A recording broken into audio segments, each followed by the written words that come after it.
しなみを揃えてゆこうお互いを信じ合う5人の仲間まるでスファイブに預けた命飛ぶぜ宇宙の果てまでもみんなの笑顔も持ち帰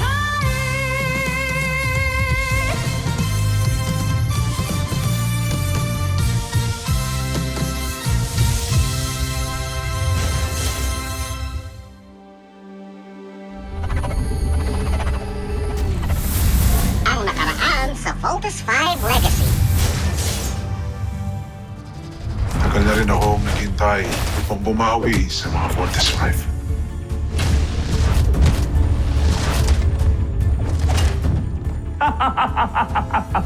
Bakit pa tayo tumigil? Hindi ko pa kayo papatay. Plano ko kayong pihagi at ialay sa aming emperador na si Zambuchi. Game over na ata tayo. No, team. It's not yet over. Oktuan, bilis! Tulungan mo ako i-hack yung control panel para mag-work sa kabila. Para makakataka sila, kuya. Akala mo maiisahan mo. May quantum firewall lahat ang computer system dito. Hindi mo basta-basta malalagyan ng virus ang EVF mainframe. Ay, wala hindi gumagana. Hindi ko pwedeng bigoin si Teresa Masyado.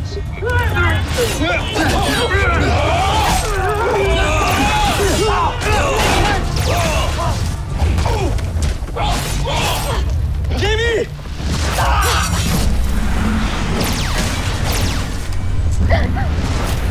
Paano nila nagawa yun?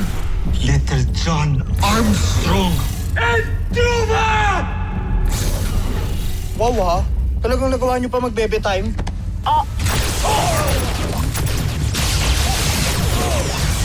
Pinunong Rothgar.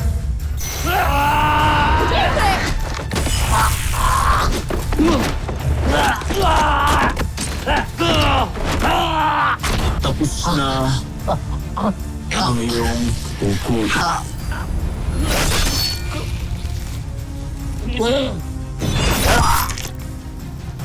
He doesn't love you, Jamie. He does. Hindi ka niya pakakawalan. Kaya sana, ako na lang talaga mahalin mo. Ang galing yung mga yan. May incoming transmission. At sino naman yung mukhang weirdo na night na yan?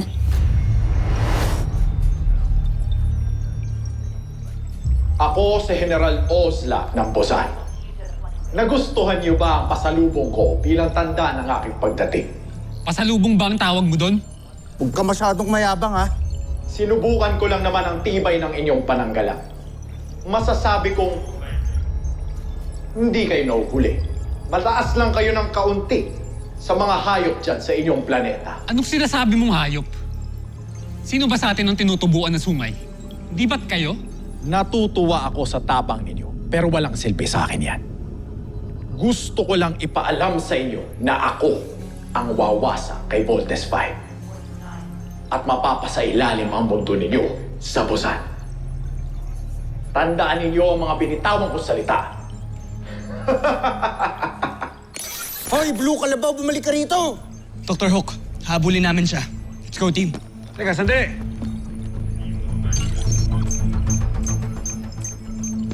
Tingnan niyo yung nangyayari. Nasira ang ating radar system. Kailangan maayos to. Naku!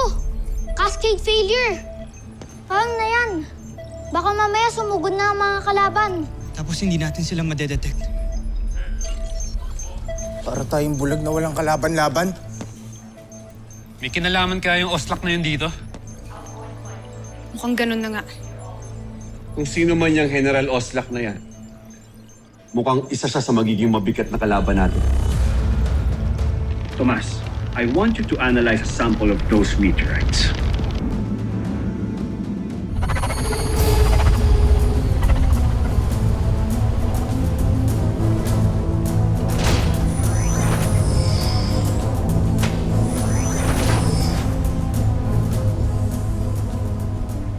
Bakit ganito?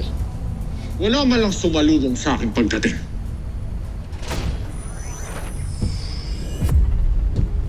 Draco. Ganito ba kayo tumrato ng kapwa niyong general? Ni wala kayong salubong na pagpugay sa akin. Hindi niyo ba alam na ang emperador mismo ang nagpadala sa akin dito? Hindi hiningi ni Prinsipe Zardos ang iyong tulong. Hindi rin opisyal ang iyong pagdating kaya't walang dapat ipagdiwang.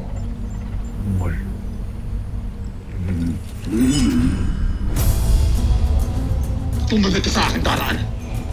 Kapupunta!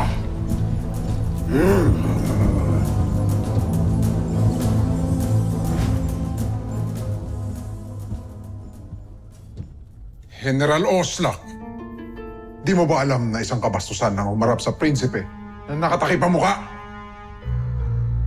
Hindi mo ba ako narinig? Sabi ko, huwag kang bastos! Tumigil ka! Hindi ko kailangan sumunod sa'yo.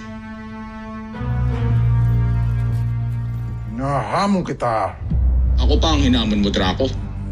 Sige, bumunot ka nang makita ng lahat kung sinong mas matibay sa atin.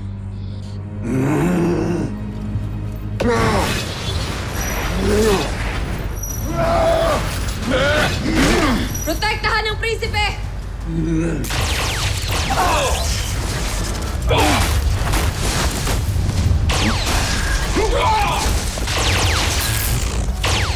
Draco, kumalmat ka, hayaan mo siya, Draco.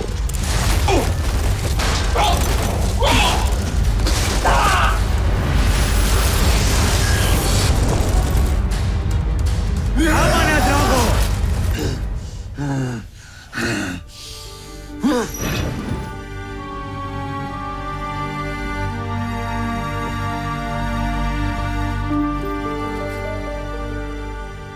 Ipagpaumanhin niyo ang aking kagaspangan, kamahalan. Nais ko lamang ipakita sa inyo ang tibay ng aking baluti. Yari ito sa kakaibang uri ng metal, ang Maxican. Isa sa mga pinakamatibay na bakal sa buong kalawakan. Kung makakagawa tayo ng mga beast fighter gamit ang ganitong klaseng material, kahit ang laser sword ni Voltes 5 ay hindi kakayaning masakin ito. Napakadaling sabihin. Kamahalan, handa akong patunayan sa inyo ang tibay ng aking baluti. Joffre, kung mamarapatin ninyo, hayaan natin siyang sumailalim sa ilang pagsubok upang malaman kung totoo ang sinasabi niya. Tama ka, General Zan. Kung gayon, ihanda mo ang iyong sarili at ang iyong baluti, General Oslak.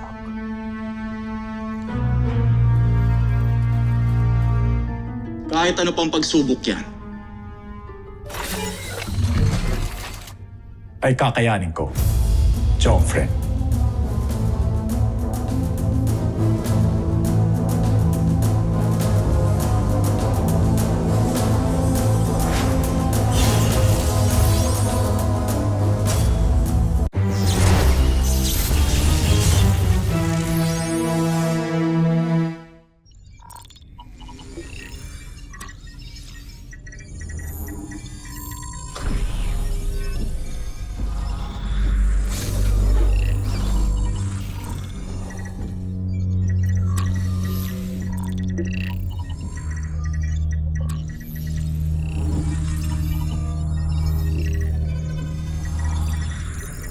tama ba yung ginagawa mo?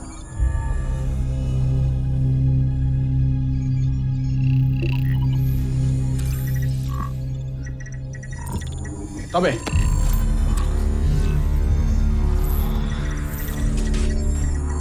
Sandali, anong ginagawa mo? Itigil mo yan! Itigil mo yan ngayon din!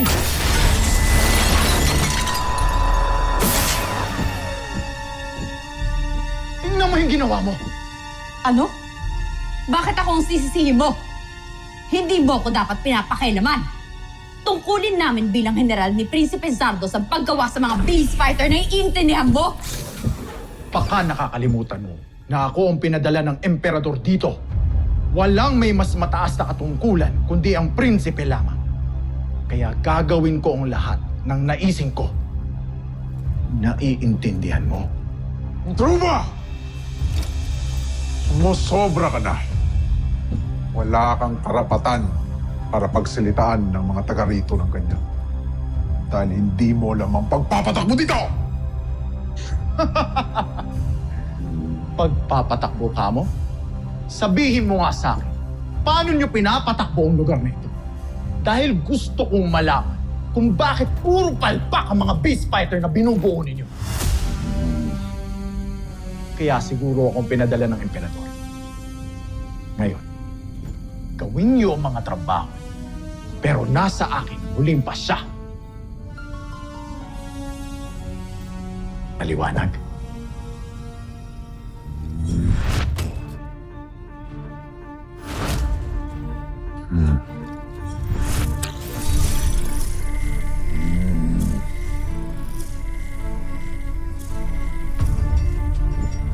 Tabi!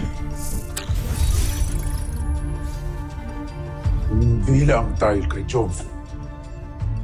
Tuturukin ko yung oslak na yan.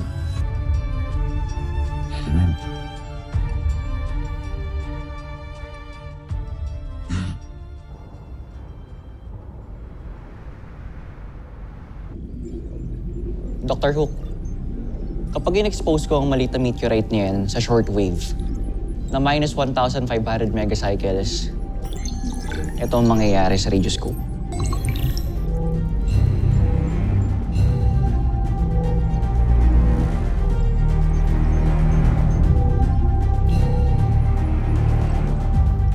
Ibig sabihin malakas ang electromagnetic radiation ng mga bulalakaw. Ngayon naiintindihan ko na kung bakit hindi nag-work ang ating mga radar. Dahil sa lakas ng electromagnetic radiation ng mga bulalakaw na bumagsak sa Camp Big Falcon. It should be enough to cause interference with our radar system. Now listen. It is important to remove the remaining debris from the camp's perimeter immediately. Copy, Dr. Hook. Hindi lang pala puro yabang yan, General Ostak na yan. He's a brilliant scientist too.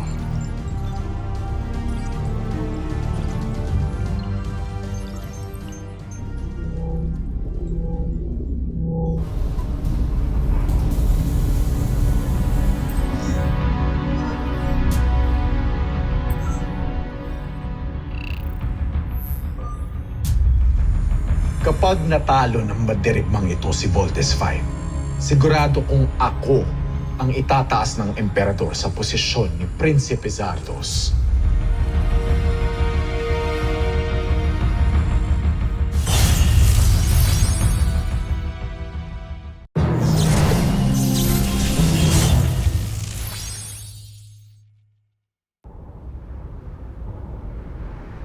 Let's take a picture. Smile. Mas bigger. Bakit? Anong bakit? Bigger. Hindi. Smile naman ako ah. Alright. Wait, someone's calling. Hello? Okay, sige. Papunta na ako dyan.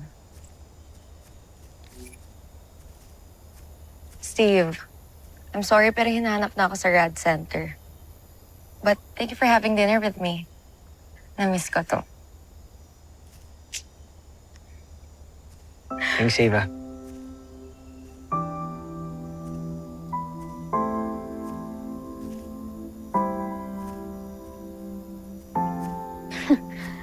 Uy! Kamusta? Mukhang kayo na ulit ni Ava. Ano?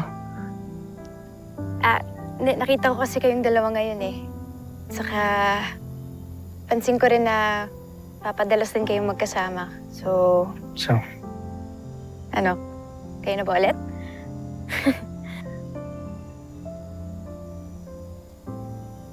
I don't know why you're asking this. Garrett, sorry. Yeah, tama ka. My bad. Sige. Muna na ako ah.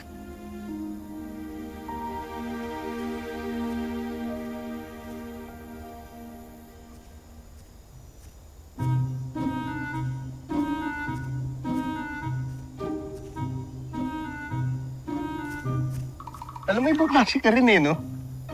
Ang galing-galing mong magtaboy ng mga girls. Alam mo kung meron lang award for Jerk of the Year? Hall of Famer ka. Ibang klase ka na eh. Iba na yung level mo, pang expert. Mas grabe yung level mo, manggatong, ano? Uy, joke lang. Yan na. Grabe naman to. Ipagpaumanhin niyo ang magiging opinion ko. Ngunit, wala talaga akong tiwala kay General Oslak. Iniisip namin kamahalan na baka hindi talaga siya ipinadala dito ng emperador. Wala tayong opisyal na papatid, kaya maaaring dumating lang siya dito ng kusa upang pabagsakin ka. Ano ibig niyo sabihin? Si Zul, Joffrey, hindi ba't nag-i-espiya rin siya sa inyo noon? Baka ganun lang din ang misyon ni General Oslak kaya siya nandito. At ang mas nakababahala ay maaari niyang pagtaka ng iyong buo. Draco! Zandra! Siguro ay naiinggit lamang kayo kay General Oslak kaya niyo siya sinisiraan. Ang dapat ginagawa ninyo ay pinatutunayan ng mga galit ninyo. Kapag makarinig pa ako ng mga ganitong bagay, ako mismo ang tatapos sa inyo. Maliwanag! Masusunod, Joffrey.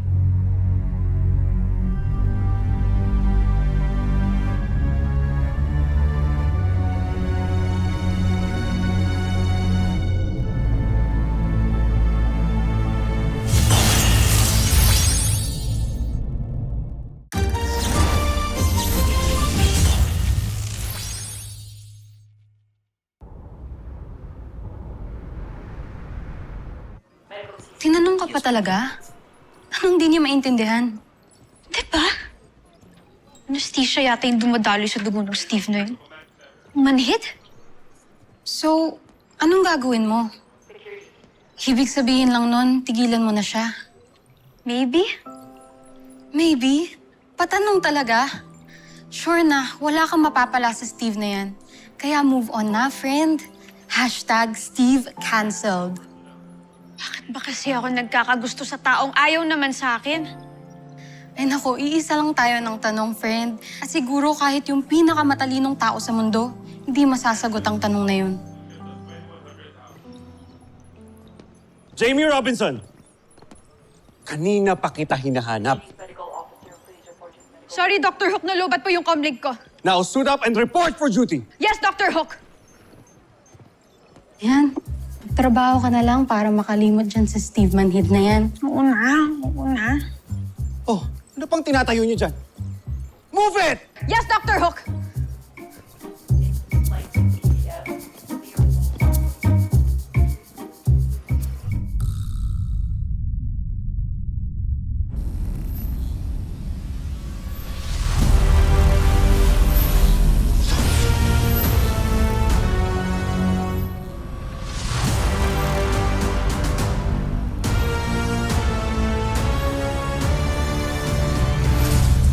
Baka sa inyong mukha na naintriga kayo sa ating bagong peace fighter. Huwag na kayong mag-alala. Siya na ang bahala sa pagwasak kay Voltes 5. Huwag mong pangunahan ang kalaban, Oslak. Ilang beses na namin nasubukan ang kanilang kakayahan at kami nabigo. Huwag kang magsalita na tapos. Nauunawaan kita. Pero gusto ko lang naman sabihin sa inyo na nagawa ko na ang nararapat bago niyo pa matiutos. Ano ibig mo sabihin? Pinangungunahan mo. Huwag kang mapangahas, Oslak. Tandaan mo, ako pa rin ang pinuno dito. At ika'y hamak na alagad ko lang.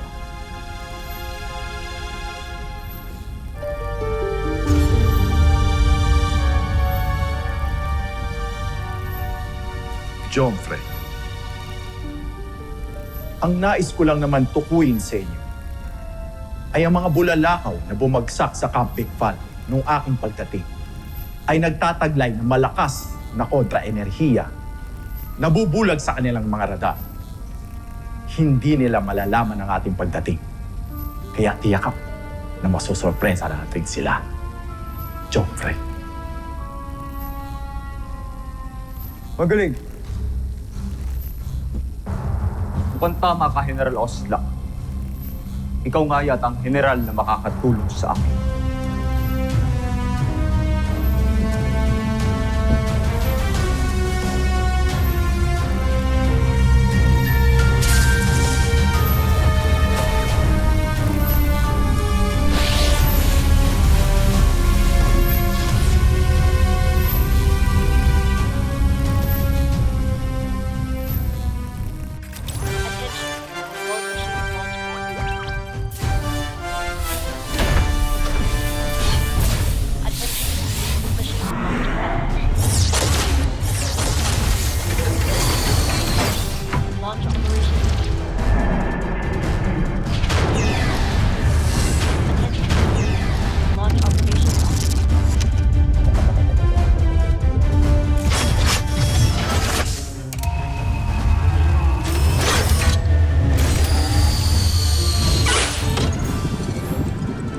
The objective of your mission is to destroy the meteorite surrounding the Camp Big Falcon.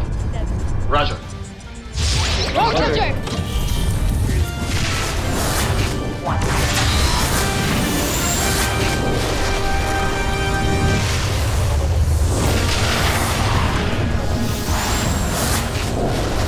Skyrocket! Bomber missile! Badger knuckle! Frigate rocket! Thunder missile! CBF Command. All meteorites eliminated. Mabuti naman at naayos na ang radar system. Yes po, Doctor. Fully operational na. Dr. Hook, may na-detect from the southeast na papuntang Beast Fighter. Red alert! Police team, may incoming Beast Fighter. Southeast Vector 243. Salubungin nyo na! Here we go again. And it was such a quiet day.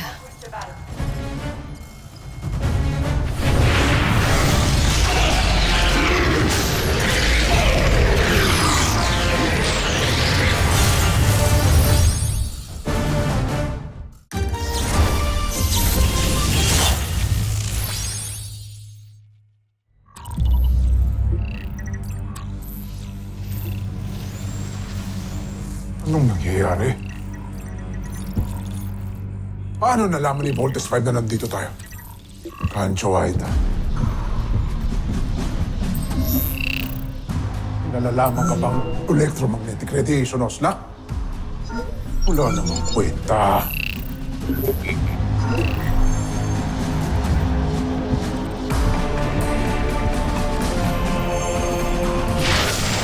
Sinabi ko naman sa'yo, Oslak, hindi mo dapat minamalit ang Voltes 5. Akala ko ba'y susurpresahin mo sila, General?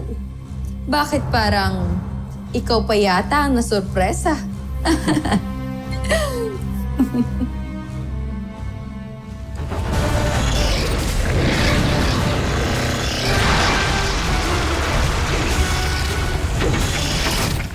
Hala, nakikita niyo ba yun? Grabe, ang laking isda. Nakakatakot ang itsura. Isda na naman. Pero parang hindi to pangkaraniwang beast fighter, ah. Ano, kinakabahan kayo sa isang isda? Team, let's engage! Commit! Commit! Skyrocket! Bomber missile!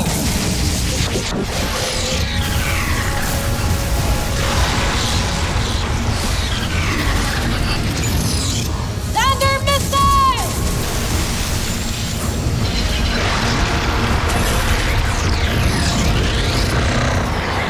Susunod sa Voltes 5 Legacy. Yo, Steve! Ihawin na natin tong isdang to. Grand fire! Kamahala, pagmasdan niyo ang tibay ng aking ginawang beast fight. Ultra electromagnetic whip! Ultra electromagnetic top! Tibay talaga ng sangto. Wala pa rin nangyari sa kanya, oh! Gamitin niyo na ang iyong laser sword para makita niyo na ang kapangyarihan ng aking beast fighter.